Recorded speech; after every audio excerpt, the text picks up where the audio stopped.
Hello అందరికీ.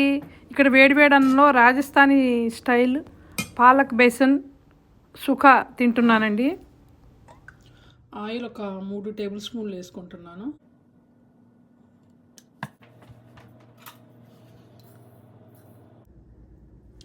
ఆవాలు 30 tea spoon వేసుకున్నాను.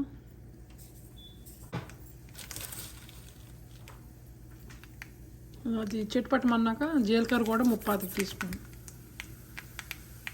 తర్వాత 2 ఎండుమిరపకాయలు, తర్వాత కొంచెం ఇంగువ,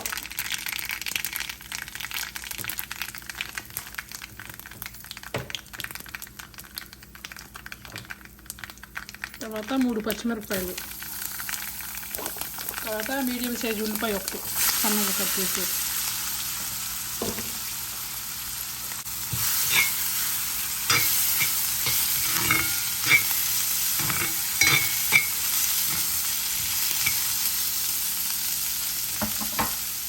కరివేపాకు కొంచెం వేసుకుంటున్నాను.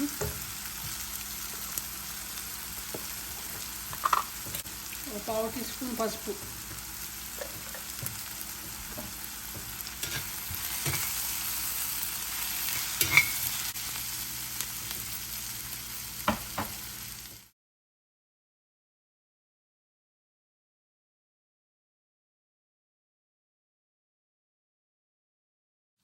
శనగపిండి 4 టీ స్పూన్లు వేసుకుని డ్రై ప్యాన్లో వేయించుకోవాలి.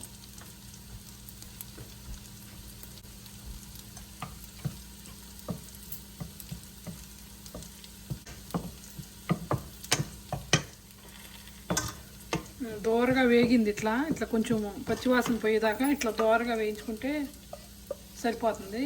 ఇంక తీసేసుకోవచ్చు. టేబుల్ స్పూను సన్న కట్ చేసిన వెల్లుల్లి వేసుకోవాలి.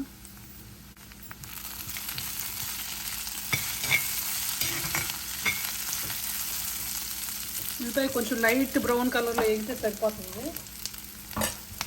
తర్వాత కట్ చేసి పెట్టుకున్న ఆకుకూర కూడా వేసేసుకుంటున్నాం.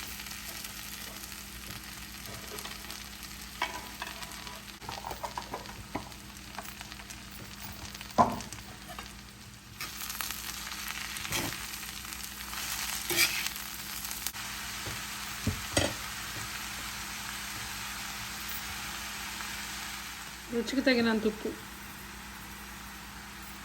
కారం 1/2 టీ స్పూను,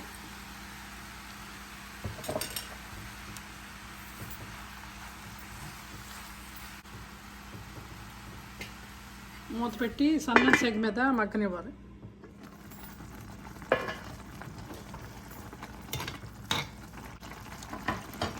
ఆకుకూర ఉడికిపోయిందండి. ఇంకా నీరు వచ్చింది. ఆకుకూరలు వచ్చా నీరు సరిపోద్ది. ఇంకా వేయించి పెట్టుకున్న శనగపిండి,